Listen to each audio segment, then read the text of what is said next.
Do you like cooking? Yes, I like cooking. Cooking is one of my hobbies. And I like cooking desserts, desserts, and traditional food, and doing an experiments of the new ingredients that no one ever think about that.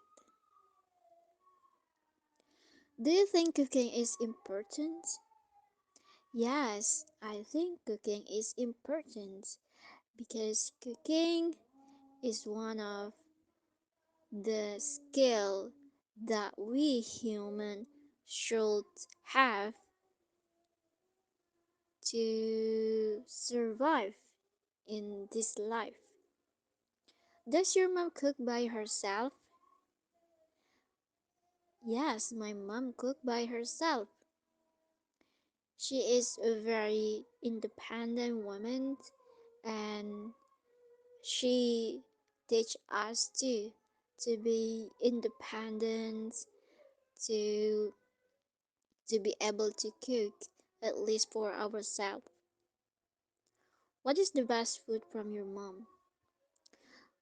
The best food from my mom is every food that she ever made. Everything. She is my family's great chef. How many times do you buy food in a month? Um, how many times? I'm not sure about this one because I never counted before. But the food that I will buy is just like a side meal, like a snack. It's not like a main food because the main food always cooking by my mom. And but when I want to eat another meal, like a side meal, like street food, of course we will buy it outside. And maybe it's like four four times in a month. Yeah, around four times in a month.